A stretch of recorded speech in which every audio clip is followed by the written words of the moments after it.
Hi friends, this is বানি and welcome to my channel. বন্ধুরা, আজকে আমি তোমাদের জন্য একটা দারুণ টপিক নিয়ে এসেছি। আমরা প্রায় বলে থাকি আমি আসছি। তো আমি আসছি এরকম ক্ষেত্রে তো আম কামিং এই সেন্টেন্সটার ব্যবহার আমরা সবাই করে থাকি। কিন্তু যখন বলবো যে গাছে নতুন ফুল আসছে, তখন কি আমরা সেন্টেন্সে কামিং এর ব্যবহার করব? না। যদি আমি বলি ট্রেনটা আসছে, তখন আমরা সেন্টেন্সে কোন ভার্বের ব্যবহার করব? আমরা প্রায় বলে থাকি আমার মাথায় একটা চিন্তা আসছে, তো এখানে আমরা কোন ভার্বের ব্যবহার করব? আবার আমরা প্রায় বলে থাকি তোমার ফোনে কিছু মেসেজ আসছে, তো এই সেন্টেন্সে কি আমরা কামিং এর ব্যবহার করব? না। তাহলে এখানে আমরা কোন ভার্বের ব্যবহার করব, কোন ভার্বের ব্যবহার সেন্টেন্সে করব? আজকে আমরা এই ধরনেরই কিছু সেন্টেন্স দেখব। আজকের পরে এই ধরনের সেন্টেন্স তৈরি করতে তোমাদের কোনো রকম অসুবিধা হবে না। প্রত্যেকটা সেন্টেন্সকে খুব মন দিয়ে দেখো, সেন্টেন্স গুলোকে আমরা কিভাবে তৈরি করছি, আর এখানে এরকম অর্থে আমরা সেন্টেন্সে কোন ওয়ার্ডের ব্যবহার করছি, কোন ভার্বের ব্যবহার করছি। তো আজকের ভিডিওটাও কিন্তু খুবই ইম্পর্টেন্ট, খুবই ফ্রুটফুল হতে চলেছে। তোমরা কোথাও যাবে না, আমার সাথে ভিডিওটা একদম শেষ পর্যন্ত থাকবে। যা চ্যানেলে নতুন অর্থাৎ প্রথম আমার ভিডিও দেখছো, তারা প্লিজ চ্যানেলটাকে সাবস্ক্রাইব করে নিও, তাহলে যখনই আমি ভিডিও আপলোড করবো তোমরা নোটিফিকেশন পেয়ে যাবে। তো আর দেরি না করে চলো শুরু করা যাক আজকের ভিডিও। প্রথম সেন্টেন্সটা দেখো, যদি আমি বলি আমার একটা প্রশ্ন আসছে। কোনো কিছু শুনে আমরা প্রায় বলে থাকি আমার একটা প্রশ্ন আসছে এখানে। তো এই সেন্টেন্সটাকে আমরা কিভাবে তৈরি করব? এখানে আমরা কামিং এর ব্যবহার করব না। সেন্টেন্সটা কি হবে? A question is occurring to me. A question is occurring to me. পরের সেন্টেন্সটা দেখো, যদি আমি বলি তার মাথায় একটা নতুন চিন্তা আসছে। A new thought is coming into his mind. A new thought is coming into his mind. দেখো, এখানে আমরা কামিং এর ব্যবহার করতেও পারি, আবার এখানে আমরা পপ আপ এরও ব্যবহার করতে পারি। দেখো, পপ আপ এর অর্থ হলো হঠাৎ করে কিছু আসা, হঠাৎ করে নতুন একটা মেসেজ পাওয়া, বা হঠাৎ করে কোনো খবর পাওয়া, হঠাৎ করে একটা চিন্তা আসা, হঠাৎ করে মনে একটা প্রশ্ন আসা, এরকম অর্থে আমরা সেন্টেন্সে পপ আপ এর ব্যবহার করতে পারি। তো এখানে আমরা পপিং আপ এর ব্যবহার করব। তো সেন্টেন্সটা কি হবে? A new thought is popping up in his mind. A new thought is popping up in his mind.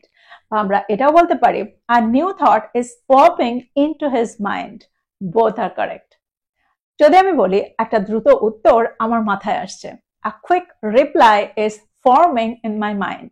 A quick reply is forming in my mind. দেখো, এখানে আমরা forming এই ভার্বটার ব্যবহার করেছি। দেখো, সেন্টেন্সে একটা নতুন উত্তর তৈরি হচ্ছে এরকম অর্থ আমরা বোঝাতে চাইছি। দেখো, আমরা যখন ইংরেজিতে কথা বলি বা ইংলিশ সেন্টেন্স তৈরি করি, তখন আমরা প্রত্যেকটা ওয়ার্ড টু ওয়ার্ড ট্রান্সলেট করি না। তো একটা দ্রুত উত্তর আমার মাথায় আসছে, a quick reply is forming in my mind. প্রায়ই আমরা এই সেন্টেন্সটার ব্যবহার হতে দেখি এইরকম অর্থে। পরের সেন্টেন্সটা দেখো, আমরা প্রায় বলে থাকি আমার মাথায় একটা চিন্তা আসছে, a thought is crossing my mind. A thought is crossing my mind. প্রায় সেন্টেন্সে আমরা এই ফ্রেজটার ব্যবহার হতে দেখি, cross my mind, cross someone's mind. দেখো, এখানে আমরা ক্রসের ব্যবহার করতে পারি যখন আমরা অর্থ করব আমার মাথায় একটা চিন্তা আসছে, a thought is crossing my mind. দেখো, এখানে আমরা কামিং এর ব্যবহার করতে পারি। যদি আমি বলি আমার মাথায় একটা সমাধান আসছে, a solution is coming to my mind. A solution is coming to my mind. তো এখানে আমরা কামিং এর ব্যবহার করতে পারি, আবার এখানে আমরা ক্রসিং এর ব্যবহার করতে পারি, আবার এখানে আমরা পপিং আপ এরও ব্যবহার করতে পারি, বা পপিং ইনটুরও ব্যবহার করতে পারি। তো তোমরা বুঝতে পারছো কতভাবে আমরা এই সেন্টেন্স গুলোকে তৈরি করতে পারি। পরের সেন্টেন্সটা দেখো, যদি আমি বলি মাঠে নতুন ঘাস আসছে, দ্যাট মিনস মাঠে নতুন ঘাস উঠছে। সেন্টেন্সটা কি হবে? New grass is growing in the field. New grass is growing in the field. দেখো, এখানে আমরা কামিং এর ব্যবহার করব না। আমরা প্রায় বলে থাকি গাছটিতে কচি পাতা আসছে, আমরা প্রায় দেখেও থাকি, কিন্তু এখানে আমরা কখনোই কামিং এর ব্যবহার করব না। এখানে আমরা ব্যবহার করব স্প্রাউটিং, স্প্রাউটিং। তো সেন্টেন্সটা কি হবে? Tender leaves are sprouting on the tree. Tender leaves are sprouting on the tree. Tender leaves এর অর্থ হলো কচি পাতা। আমরা প্রায় বলে থাকি কচি পাতা আসছে, গাছটাতে কচি পাতা আসছে। তো tender leaves are sprouting on the tree. পরের সেন্টেন্সটা দেখো, যদি আমি বলি গাছটায় ফুল আসছে, দেখো এখানেও আমরা কখনোই কামিং এর ব্যবহার করব না। সেন্টেন্সটা কি হবে? Flowers are blooming on the tree. Flowers are blooming on the tree. গাছটাতে ফুল আসছে, অর্থাৎ গাছটায় ফুল ফুটছে। দেখো, ব্লুমিং এর অর্থ হলো ফুটছে, কিন্তু এরকম অর্থেও আমরা সেন্টেন্সে ব্লুমিং কে ব্যবহার করতে পারি, ব্লুম এই ভার্বটাকে ব্যবহার করতে পারি। তো সেন্টেন্সটা কি হবে? ফ্লাওয়ার্স আর ব্লুমিং, ফুল আসছে বা ফুল ফুটছে গাছটাতে অন দ্য ট্রি। যদি আমি বলি এপ্রিলে প্রচন্ড গরম আসছে, intense summer is approaching in April. Intense summer is approaching in April. দেখো, এপ্রিল মাসে প্রচন্ড গরম আসে, প্রচন্ড গরম আমরা অনুভব করি। তো এরকম অর্থে আমরা সেন্টেন্সে কামিং এর ব্যবহার করব না, এরকম অর্থে আমরা সেন্টেন্সে অ্যাপ্রোচ এর ব্যবহার করে থাকি। আমরা প্রায় বলে থাকি সন্ধ্যা হয়ে আসছে, তো এখানেও কিন্তু আমরা কামিং এর ব্যবহার করব না। সেন্টেন্সটা কি হবে? এখানে আমরা বলবো ইটস গেটিং ডার্ক। অন্ধকার হয়ে আসছে, ইটস গেটিং ডার্ক। দেখো, সেন্টেন্সে যখন আমরা স্টেটের পরিবর্তন বোঝাতে চাই, অর্থাৎ আস্তে আস্তে দিন থেকে রাতের দিকে যাচ্ছে, দ্যাট মিনস অবস্থার পরিবর্তন হচ্ছে, এরকম অর্থে আমরা সেন্টেন্সে এখানে গেটের ব্যবহার করছি। তো সেন্টেন্সটা কি হবে? It's getting dark. আমরা প্রায় বলে থাকি আমার হঠাৎ ঘুম আসছে, আম সাডেনলি ফিলিং স্লিপি। আম সাডেনলি ফিলিং স্লিপি। আমরা কোনো দুঃখের সিনেমা দেখার পরে প্রায় বলে থাকি সিনেমাটা দেখার পরে আমার কান্না আসছে। এখানে আমরা সেন্টেন্সে কামিং এর ব্যবহার করব না। সেন্টেন্সটা কি হবে?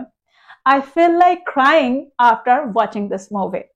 I feel like crying after watching this movie. এই সিনেমাটা দেখার পরে আমার কান্না আসছে। আমরা প্রায় বলে থাকি তোমার কথা শোনার পরে আমার হাসি আসছে।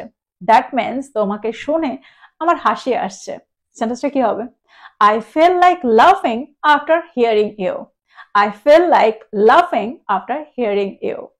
আমরা প্রায় বলে থাকি একটা বই পড়তে পড়তে আমার ঘুম আসছে, বা একটা বই পড়তে পড়তে আমার ঘুম আসছিল। সেন্টেন্সটা কি হবে? I was feeling sleepy while reading a book. I was feeling sleepy while reading a book. বা আমরা যদি বলি একটা বই পড়তে পড়তে আমার ঘুম আসছে, I'm feeling sleepy while reading a book. আমরা প্রায় বলে থাকি তোমার রুড কথা শুনে আমার রাগ আসছে। এখানে সেন্টেন্সটা কি হবে? দেখো, এখানেও আমরা কামিং এর ব্যবহার করব না, এখানে আমরা বলবো getting. I'm getting angry hearing your rude words. I'm getting angry hearing your rude words. তোমরা বুঝতে পারছো, এখানে কিন্তু আমরা কখনোই কামিং এর ব্যবহার করব না। আমরা প্রায় অসুস্থ বোধ করলে বলে থাকি কাজ করার সময় আমার ক্লান্তি আসছে, বা কাজ করতে করতে আমার ক্লান্তি আসছে। সেন্টেন্সটা কি হবে? I'm feeling tired while working. I'm feeling tired while working. পরের সেন্টেন্সটা দেখো, আমরা প্রায় বলে থাকি ট্রেনটা আসছে। তো এরকম অর্থে আমরা কামিং এর ব্যবহার করতেও পারি, কিন্তু সেন্টেন্সটাকে আরেকটু ভালো করার জন্য আমরা এখানে অ্যারাইভিং এর ব্যবহার করব। সেন্টেন্সটা কি হবে? The train is arriving. The train is arriving. অতিথিরা আসছে, গেস্ট আর অ্যারাইভিং। গেস্ট আর অ্যারাইভিং। আমরা প্রায় বলে থাকি তোমার ফোন আসছে, your phone is ringing. Your phone is ringing. That means তোমার ফোনটা বাজছে। দেখো, দুটো অর্থেই আমরা সেন্টেন্সটাকে এটা রাখতে পারি, দ্যাট মিনস এই সেন্টেন্সটা ব্যবহার করতে পারি, your phone is ringing. But আমরা এটা বলবো না আ ফোন ইজ কামিং, তাহলে কিন্তু সেন্টেন্সটা ভুল হয়ে যাবে। আমরা এটা বলতে পারি your phone is ringing, that means তোমার একটা ফোন আসছে। ফেসবুকে অনেক নোটিফিকেশন আসছে, many notifications are popping up on Facebook. Many notifications are popping up on Facebook. দেখো, এখানেও আমরা পপিং আপের ব্যবহার করলাম, কামিং এর ব্যবহার করলাম না। যদি আমি বলি হঠাৎ করে একটা অ্যালার্ট আসছে, an alert is suddenly popping up.